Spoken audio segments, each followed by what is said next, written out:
Today we're going to talk about my productivity system, and I'm going to show you how I do it. I have married two different systems together into something that works for me. This could work for you too. I'm going to leave the videos from the original creators of the systems that I kind of like melded together so that you can see how they do them separately. And I'm going to show you kind of how I do mine my way. But yeah, this is super simple. It's basically a to-do list, but it's a little bit more complicated than that. So let's go ahead, look at the top-down view, and I will show you exactly what I'm talking about. All right, so currently I am using a number 11 in the size personal. And so today's sponsor is Brooklyn in the size personal with the snap closure. I use this fountain pen, although it's not really generic. I'm not really sure what it is, but I like it a lot. So yeah. And then I'm using this highlighter, which is pink, and I think I got it from Joanne. I have inside of here, it's actually a composition notebook that I cut down to personal size. I got it for like 25 cents at a thrift store, and it already had writing in it. So I just took those pages out, cut it down, covered it with an old calendar because I liked the florals on it, and that's it. That's really basic, really easy.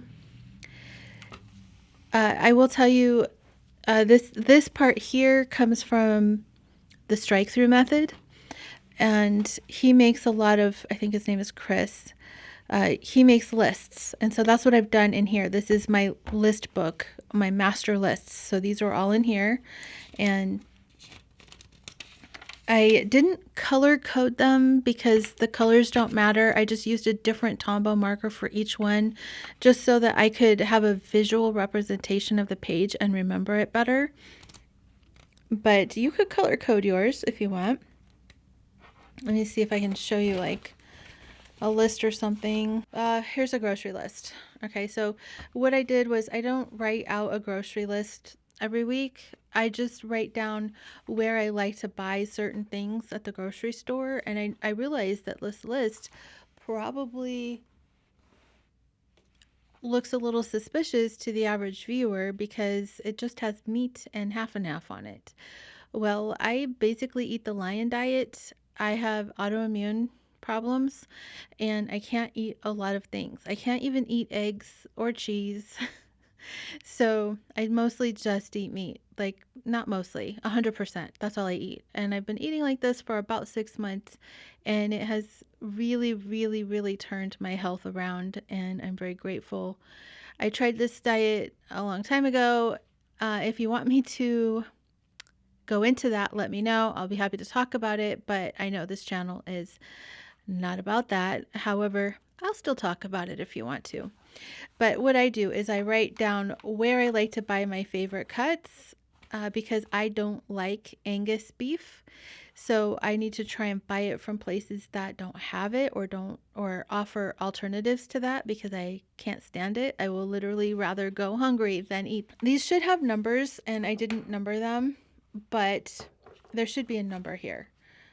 Let me show you another list that does have a number. Here's the list. So they're numbered. That's important. The pages are numbered. Also important.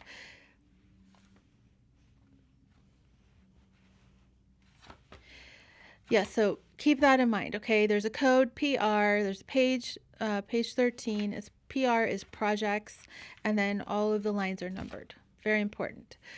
And then in the middle, I have the brain dump area.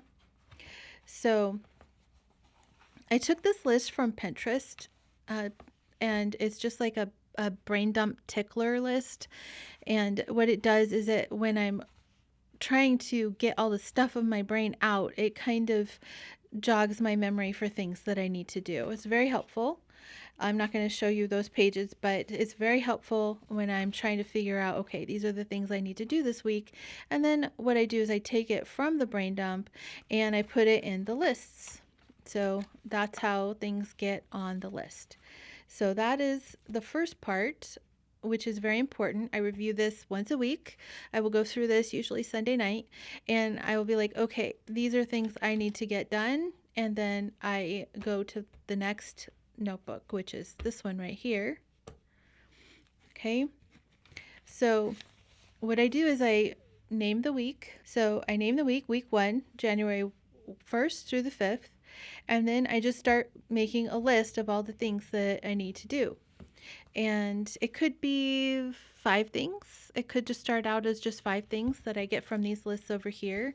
Or it could just be things that pop up randomly that are not on a list over there. And that's totally okay. It doesn't have to be on one of these lists in order to be on this list.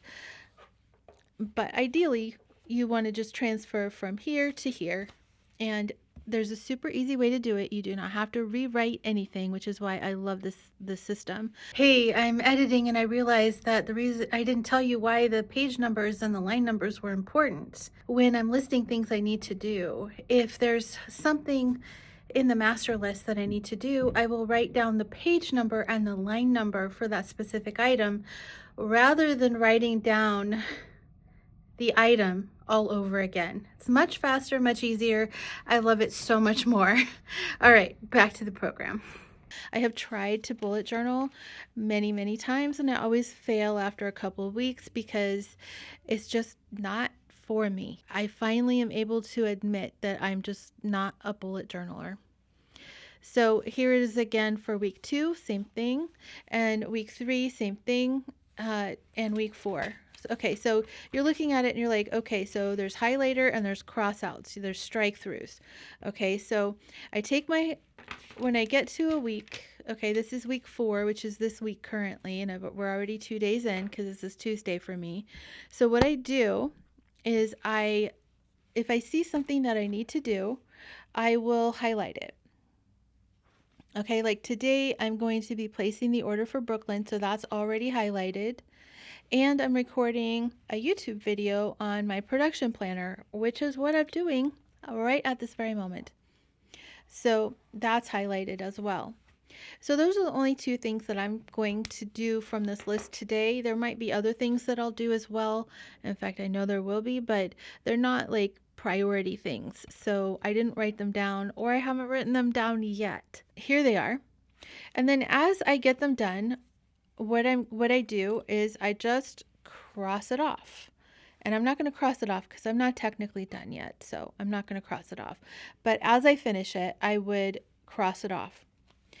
And that is for the entire week. That is my to-do list. I don't have a to-do list on Monday or one on Tuesday, so on and so forth. I just have one list for the entire week. And then I highlight what I'm going to work on for that day. And I have color coded the days before, and this does come in a set of like 4 or 5 colors. I don't remember, but I will highlight sometimes. I'll color code them for like Monday gets green, Tuesday gets pink, and then I know which day of the week I did it. But honestly, that doesn't matter as long as everything gets highlighted. That's highlighted is done. And then next week, I'll start here, week 5 and, January 27th through the end of the month, the 31st. Or I think week 5 might go into February, but it's okay. That's all I do. That's it. It's super simple. I've been doing it for close to 10 years, although I added Strikethrough not too long ago. I added this here not too long ago, but this part here I've been doing probably 10 years easy, and it's my favorite way to plan. Every time I try something else, I always come back to this because I'm most productive with this. Anything else and it's too much. I have a lot of stress in my life, and trying to keep track of things is just a stress I don't need. So having this is perfect.